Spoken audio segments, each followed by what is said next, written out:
नमस्कार। नई उमंग नई तरंग, होना कुछ खास, जब कृषि दर्शन हो आपके पास। कृषि दर्शन कार्यक्रम में आप सभी का बहुत बहुत स्वागत है। दर्शकों, मौसम बदल रहा है और मौसम के मिजाज भी बदल रहे हैं। हमारे कुछ किसान भाई बंधु जो कि खेती बाड़ी की चिंता में परेशान में है, तो कोई बात नहीं, आप अपनी परेशानियों को करिए दरकिनार, क्योंकि कृषि दर्शन का कार्यक्रम आपके साथ है। तो सबसे पहले कार्यक्रम की शुरुआत करते हैं कृषि समाचार से, जिसके अंतर्गत हम आपको दिखाएंगे कि मौसम का मिजाज क्या है, बाजारों में अनाजों का भाव क्या है, और इसके साथ साथ देंगे कृषि जगत से जुड़ी छोटी बड़ी तमाम जानकारियां।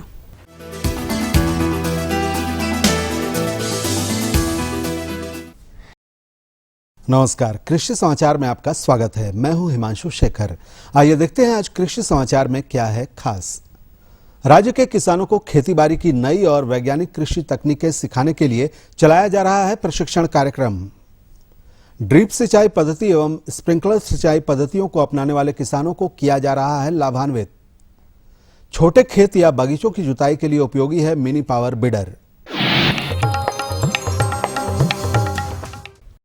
राज्य के किसान खेतीबाड़ी की नई और वैज्ञानिक कृषि तकनीकों द्वारा उन्नत कृषि कर सकें, इसके लिए उन्हें इन विधियों को सिखाने के लिए कृषि विभाग झारखंड राज्य में और राज्य के बाहर कई तरह के प्रशिक्षण कार्यक्रम चलाती है।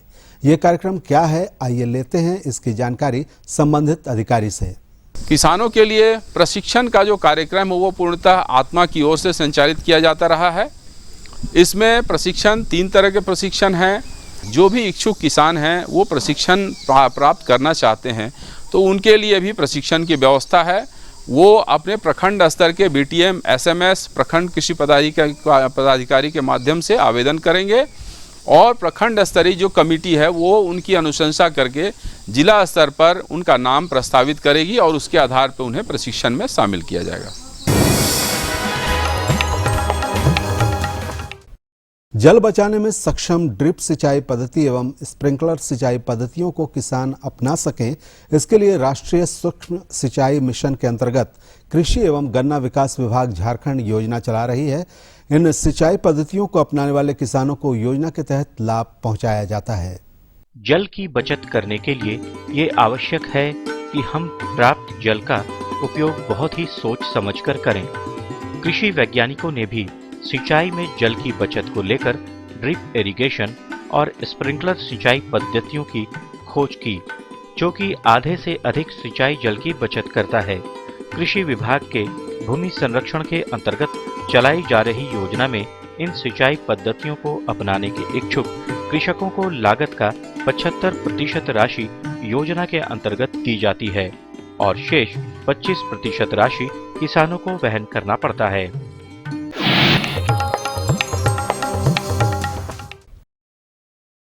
खरीफ में टमाटर की फसल लगाकर अच्छी उपज पाने के लिए कृषि विशेषज्ञ झारखंड के लिए जो उन्नत किस्मों के लगाने की अनुशंसा की हैं, वे हैं स्वर्ण लालिमा, स्वर्ण नवीन, अर्का आभा और अर्का आलोक।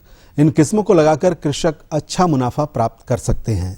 झारखंड की मिट्टी एवं जलवायु में टमाटर की अच्छी उपज देती है स्वर्ण लालिमा, स्वर्ण नवीन, अर्का आभा और अर्का आलोक नामक टमाटर के उन्नत प्रभेद। ये किस्में अच्छी और गुणवत्तापूर्ण उपज तो देते ही हैं, साथ ही ये प्रभेद रोगरोधी भी हैं। इन प्रभेदों को लगाकर किसान टमाटर की अच्छी पैदावार लेकर लाभान्वित हो सकते हैं। टमाटर की उन्नत किस्म है जो मुरझा रोग से प्रतिरोधक है, जैसे स्वर्ण लालिमा, स्वर्ण नवीन, अर्का आभा, अर्का आलोक, यह सब ऐसी वैरायटी है जो मुरझा रोग से प्रतिरोधक है।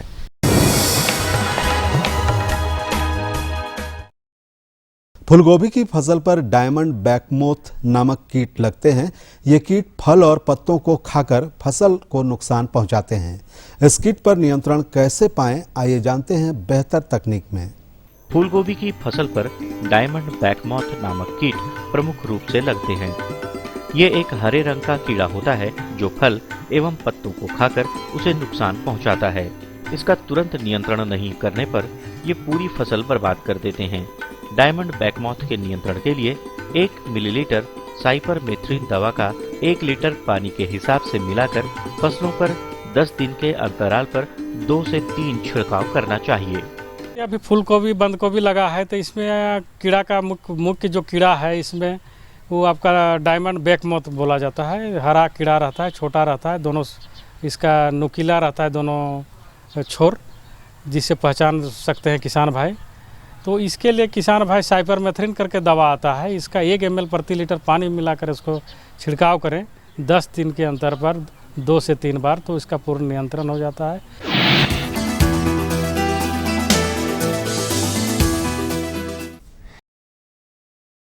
छोटे खेत या बगीचों की जुताई के लिए मिनी पावर बीडर एक उपयोगी उपकरण है।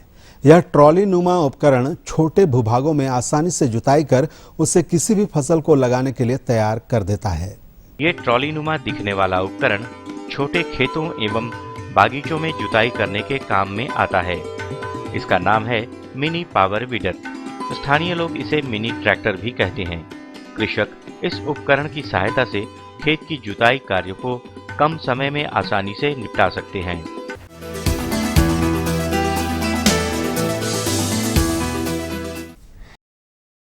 कृषि समाचार में अब बारी है एक सफल किसान से मिलने की। तो आइए देखते हैं कि इस किसान ने ऐसा क्या किया कि ये सफल किसान बन पाए।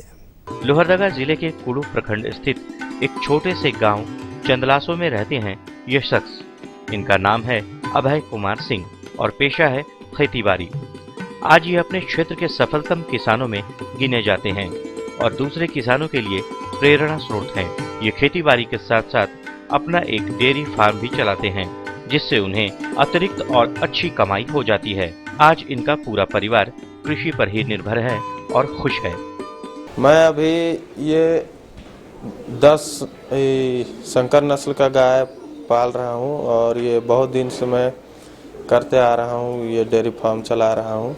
अभी मेरे यहाँ लगभग 80 से 90 लीटर दूध प्रत्येक दिन उत्पादन यहाँ हो रहा है और इससे बहुत ही हमको मतलब आमदनी आ जाता है। और अब मंडी भाव में आइए नजर डालते हैं अनाजों के भाव पर। आज राज्य की प्रमुख मंडियों में कमोबेश स्थिरता की स्थिति रही। खाद्यान्नों के भावों में कोई विशेष उतार चढ़ाव नहीं देखने को मिला। सब्जी मंडियों में भी भाव पिछले सप्ताहों के भावों पर टिके रही। वैसे कुछ प्रमुख अनाजों के भावों को देखें तो वे इस प्रकार रही। चावल उत्तम न्यूनतम 2300 रुपए से लेकर अधिकतम 2400 रुपए। गेहूं न्यूनतम 1400 रुपए से लेकर अधिकतम 1500 रुपए। दाल चना न्यूनतम 5700 रुपए से लेकर अधिकतम 6100 रुपए। दाल मसूर न्यूनतम 4300 रुपए से लेकर अधिकतम 4600 रुपए और आलू न्यूनतम 1100 रुपए से लेकर अधिकतम 1300 रुपए प्रति क्विंटल रहा। और अब एक नजर राज्य के 4 प्रमुख शहरों के मौसम के मिजाज पर। आज राज्य के 4 प्रमुख शहरों के तापमान इस प्रकार दर्ज किए गए। रांची अधिकतम 35 डिग्री सेल्सियस, न्यूनतम 23 डिग्री सेल्सियस। जमशेदपुर अधिकतम 37 डिग्री सेल्सियस, न्यूनतम 26.8 डिग्री सेल्सियस। धनबाद अधिकतम 38 डिग्री सेल्सियस, न्यूनतम 26 डिग्री सेल्सियस तथा हजारीबाग का तापमान अधिकतम 36 डिग्री सेल्सियस तथा न्यूनतम 24 डिग्री सेल्सियस रहा। कृषि समाचार में आज इतना ही। अगले दिन अगले अंक में फिर मुलाकात होगी कुछ ताजा तरीन खबरों के साथ। तब तक के लिए दीजिए इजाजत। नमस्कार। जोहार।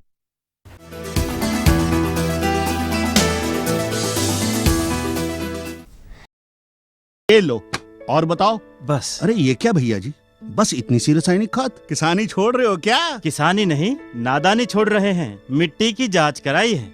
अब तो लालाजी जितनी जरूरत है उतने ही उर्वरक खेत में डालेंगे। हाँ, किसान भाई आज ही अपने जिले की नजदीकी भूमि परीक्षण प्रयोगशाला में मिट्टी की जांच जरूर करवाएं और मिट्टी में पोषक तत्व, नमी व पौधे के विकास को देखते हुए केवल जरूरत के अनुसार ही पोषक तत्व डालें। और हाँ, मिट्टी में गंधक, जस्ता, बोरोन जैसे सूक्ष्म पोषक तत्वों का पता लगाना भी न भूलें।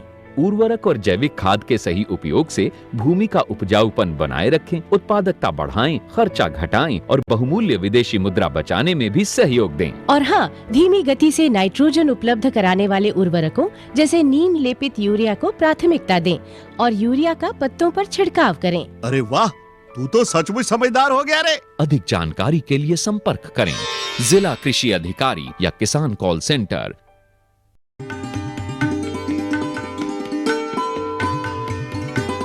तो किसान भाइयों, कृषि समाचार में आपने कृषि जगत से जुड़ी तमाम छोटी बड़ी जानकारियां देखी। खरीफ फसल में लगाने का सही समय आ गया है, जिसमें खरीफ दलहन की कौन सी उन्नत किस्मों का आप चुनाव करें ताकि आपके खेतों में लहलहाती फसल ही फसल हो। तो किसान भाइयों, सीधे लिए चलते हमारे विशेषज्ञ के पास, जो कि आपको जानकारी देंगे कि अभी के वर्तमान समय में, जबकि जून का मध्य महीना शुरू हो चुका है, किस खरीफ दलहन की किस्मों का आप चुनाव करें, किस तरह से अपने खेतों की तैयारी करें और कैसे मेहनत करें ताकि आपके यहाँ फसल से आप सराबोर हो सके। तो देर किस बात की, सीधे लिए चलते हैं हमारे विशेषज्ञ के पास। किसान भाइयों नमस्कार, कृषि दर्शन कार्यक्रम में आपका बहुत बहुत स्वागत है। किसान भाइयों, कृषि दर्शन की टीम आज कृषि विज्ञान केंद्र पश्चिम सिंहभूम जगन्नाथपुर में है और हमने आपके लिए आज विषय चुना है खरीफ दलहनी की खेती। इसी विषय पर जानकारी देने के लिए यहाँ के कार्यक्रम समन्वयक डॉक्टर प्रमोद कुमार जी हैं। आइए सबसे पहले इनका स्वागत करते हैं। डॉक्टर साहब, आपका हमारे कार्यक्रम में बहुत बहुत स्वागत है। धन्यवाद संजय जी, और सभी किसान भाइयों को जोहार। डॉक्टर साहब, सबसे पहले हमारे किसान भाइयों को बताइए कि खरीफ दलहनी में कौन कौन से दाल लगाते हैं? किसान भाई, यहाँ जो दलहन की खेती होती है उसमें मुख्य रूप से अरहर, मूंग, उड़द, बोदी एवं कुल्थी है, जिसकी खेती यहाँ बहुत किसान ज़्यादा एरिया में करते हैं। तो अब हम जानना चाहेंगे डॉक्टर साहब कि जब खरीफ दलहनी की खेती जब करते हैं, जैसा कि खरीफ का सीधा संबंध है बरसात से, तो अभी हमारे किसान भाई खेत की तैयारी कब से शुरू करें और किस तरीके से करें? किसान भाई, अभी तो समय आ गया है, उसके लिए जुताई तो आप लोग गर्मा जुताई करते हैं खेतों की, वो तो कर दें, या जो नहीं किए हैं उनको जैसे ही बारिश हो तो अगर नमी है खेत में जिस समय, उस समय उसके बाद 1-2 दिन के बाद अपने खेतों की जुताई कर दें, सब खरपतवार अच्छे से साफ़ कर दें, जितने भी घास है उसको निकाल दें और सब एक बार पाटा ज़रूर चला दें उसमें। अच्छा, और जैसा कि आपने कहा कि अरहर है, मूंग है, उड़द है, इसके अलावा कुल्थी है, तो ये बोदी भी है, तो ये सब की खेती क्या अलग अलग तरीके से होती है? हाँ, थोड़ा सा भिन्नता है सब में, सबका बीज दर अलग है, स्पेसिंग अलग है, जो कतार से कतार दूरी लगाते हैं वो अलग है, किस्में सबकी जो अलग अलग दलहनी फसलें हैं उसके किस्में सबकी अलग अलग है, तो थोड़ा अंतर तो है इसमें। तो हम शुरुआत करते हैं अरहर से। अरहर की कौन कौन सी किस्म है जो अनुशंसित है, खासकर तक झारखंड के परिप्रेक्ष्य में, कि हमारे किसान भाई झारखंड में लगाएं और ज़्यादा से ज़्यादा उत्पादन ले सकें? कौन कौन सी किस्में? अरहर के जो अच्छी किस्में हैं इस क्षेत्र के लिए जो अनुशंसित हैं, उसमें बिरसा अरहर 1 है, बहार है, नरेंद्र अरहर 1 है, फिर उपास 120 है, उसके अलावा एक पूसा 992 जो कम समय में तैयार होता है। ये सब अच्छी किस्में हैं जो यहाँ के लिए अनुशंसित हैं। साथ ही लगाने की विधि बता दें। इसको अरहर को जो है कतार में लगाया जाता है, इसके कतार से कतार की दूरी 75 सेंटीमीटर है और पौधे से पौधे की दूरी 25 सेंटीमीटर रख सकते हैं, 20 से 25 सेंटीमीटर। लगाने का समय जून के अंतिम सप्ताह से मध्य जुलाई तक इसको लगा करके अच्छी उपज प्राप्त की जा सकती है। अब हमारे किसान भाइयों को बताएं कि उड़द, जो कि काफ़ी अच्छा दाल माना गया है, पौष्टिक से भरपूर, इसकी खेती हमारे किसान भाई कैसे करें? इसके लिए तो पहले अच्छी किस्मों का चयन करें। इसके लिए T9, पंथयू 19, ये सब अच्छी किस्में हैं। इसको लगाने का जो तरीका है वो कतार से कतार लगाएं, वो कतार में ही लगाएं, कतार से कतार की दूरी 1 फीट रखें और पौधा से पौधा 10 से 15 सेंटीमीटर रखें।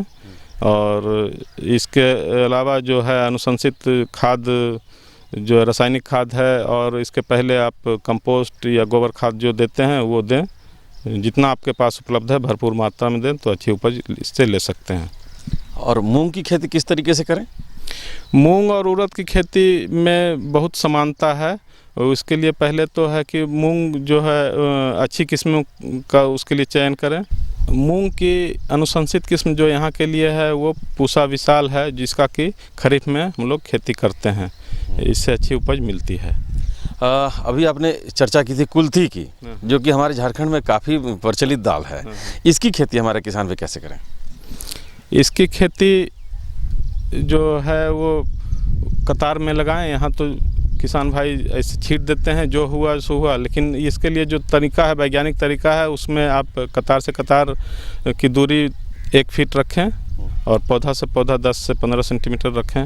और जो है खाद की मात्रा सभी दलहनों में लगभग एक ही मात्रा में खाद दिया जाता है। जैसे नेत्रजन है वो यूरिया के रूप में देते हैं प्रति हेक्टेयर 10 से 12 किलो।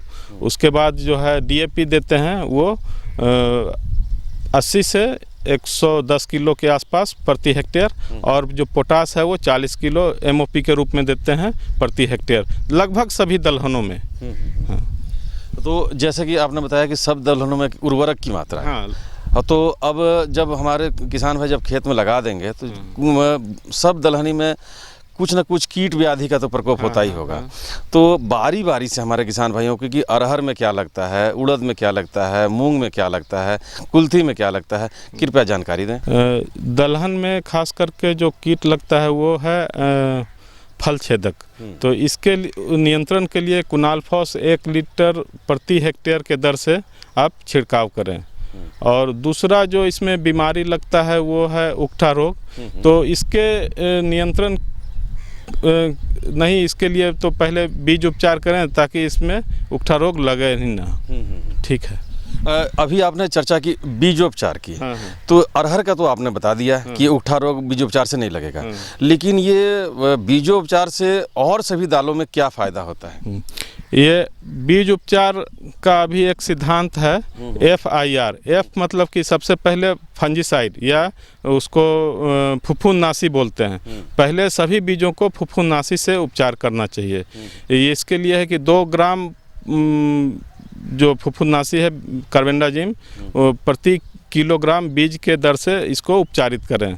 इसके बाद आता है आपका इंसेक्टिसाइड। उसके बाद बीज को जो है कीटनाशक से उपचार करें। और अंत में सभी दलहनों में जो अनुशंसित जीवाणु खाद है, राइजोबियम कल्चर है, उससे बीज को उपचारित करें। उसका उपचारित करने का भी तरीका आसान है।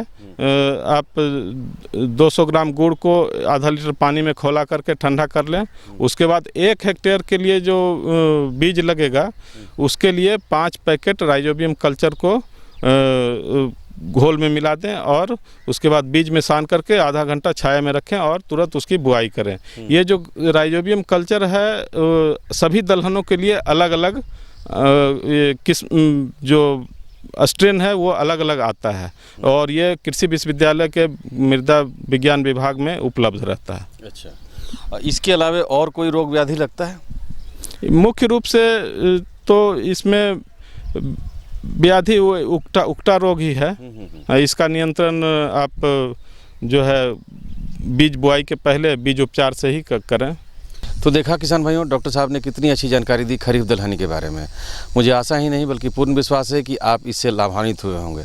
डॉक्टर साहब, आप हमारे कार्यक्रम में आए इसके लिए आपका बहुत बहुत धन्यवाद। धन्यवाद आपको और सभी किसान भाइयों को जोहार।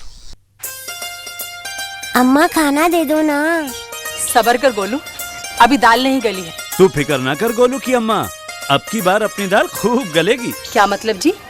अब की बार NFSM के तहत दाल की पैदावार को बढ़ाने के तरीकों को दिखाने के लिए देश में 1000 क्षेत्र चुने गए हैं, जिसमें हमारा इलाका भी आ गया है। पर इससे हमें क्या फायदा? हमें 5 एकड़ खेती के लिए खाद और कीटनाशक के अलावा बढ़िया बीजों की एक मिनी किट भी मिलेगी। इतनी दाल का करेंगे क्या जी? अरे भगवान, सरकार ने दलहन का समर्थन मूल्य भी खूब बढ़ा दिया है और इनकी खरीद का भी पूरा इंतजाम कर लिया है।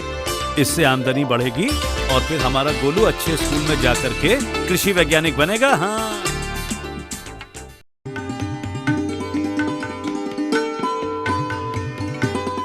किसान भाइयों, धान हमारे देश की मुख्य फसल है और धान से कार्बोहाइड्रेट मिलता है। ये कार्बोहाइड्रेट हम सभी मनुष्यों के लिए बहुत ज़रूरी है। ये तभी संभव हो पाएगा जब धान की पैदावार वृहद पैमाने पर हो और तभी ये हर एक घर पर पहुंच पाएगी। तो इसके लिए ज़रूरी है कि खेती बाड़ी में सही तरीके को अपनाया जाए।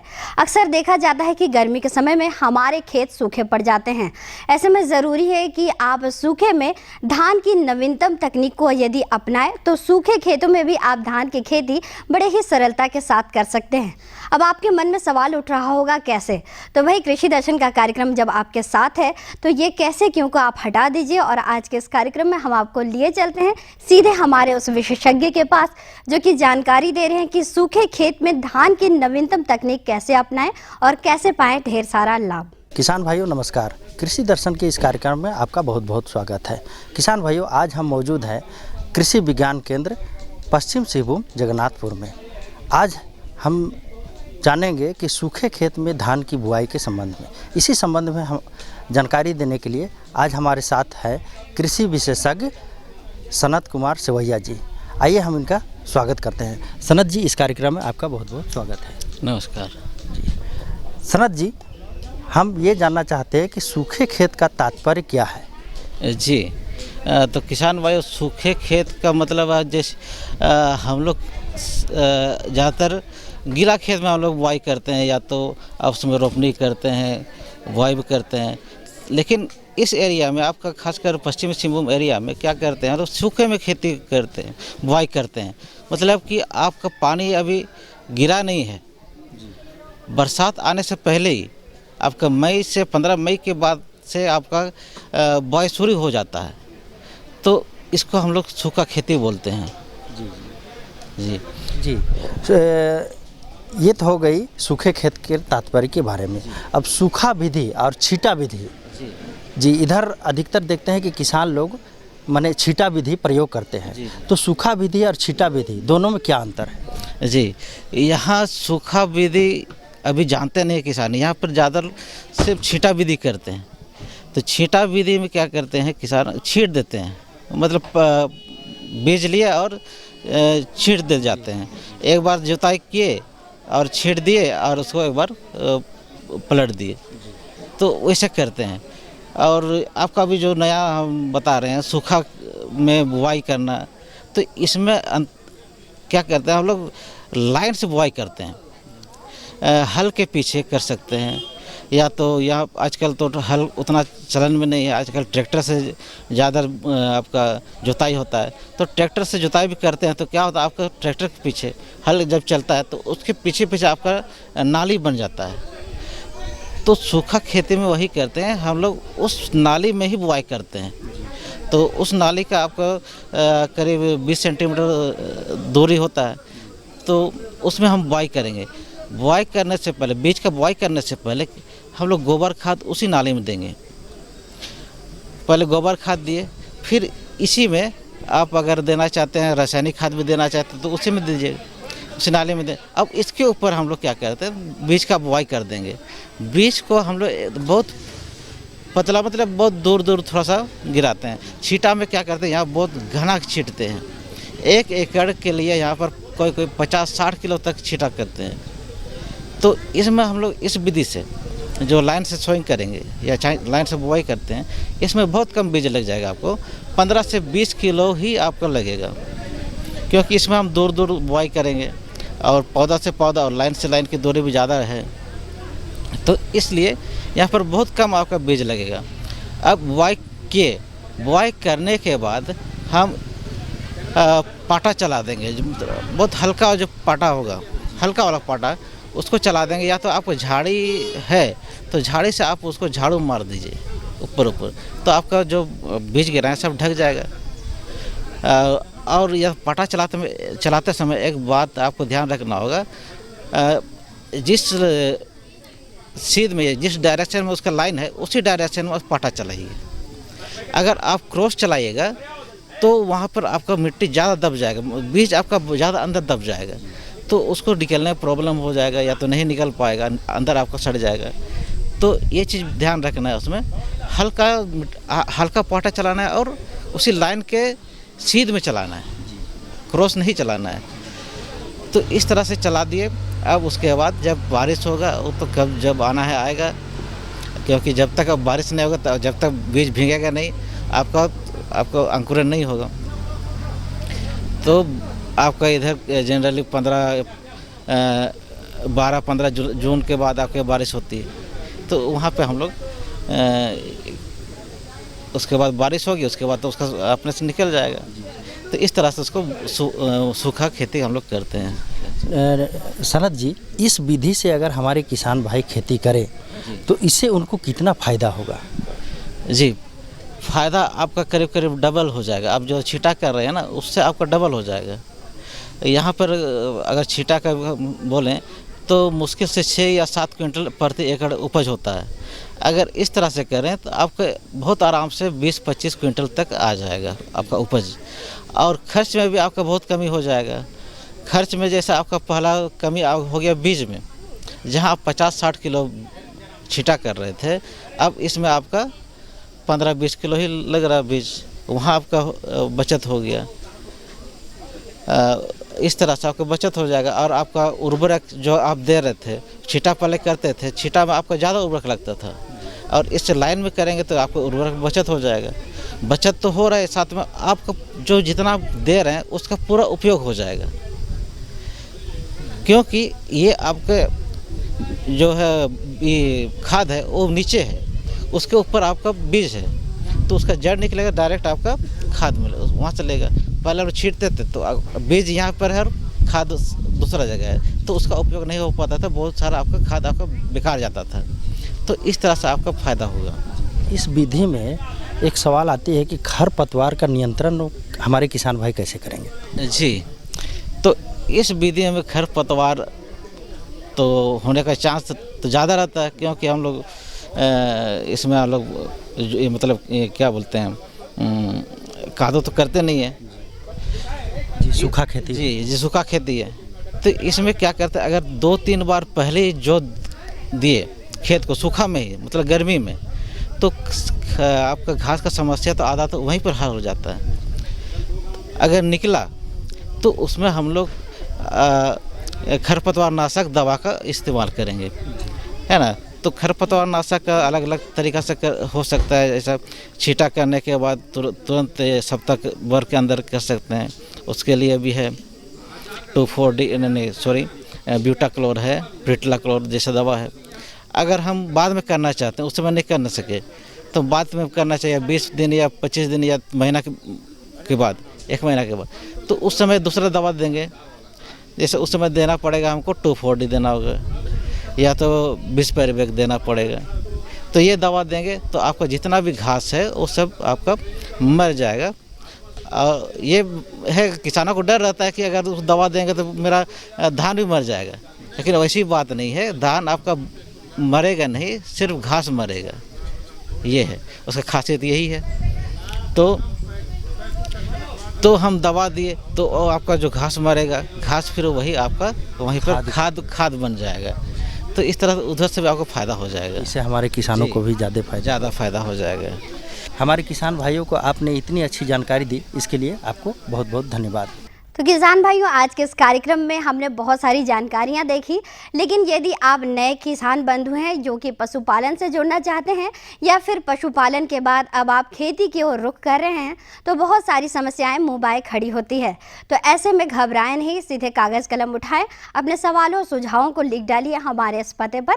हमारा पता है कार्यक्रम कृषि दर्शन, कृषि प्रकोष्ठ, द्वारा केंद्र निदेशक, दूरदर्शन केंद्र, रातू रोड, रांची, पिन संख्या 834001। तो किसान भाइयों, आज के इस कार्यक्रम में फिलहाल इतना ही। अगले दिन अगले अंक में ना सिर्फ कृषि जगत बल्कि पशुपालन जगत से भी जुड़ी छोटी बड़ी तमाम जानकारियों के साथ फिर से दूरदर्शन की टीम आपके सामने होगी हाजिर। हम सबको दीजिए इजाजत। नमस्कार।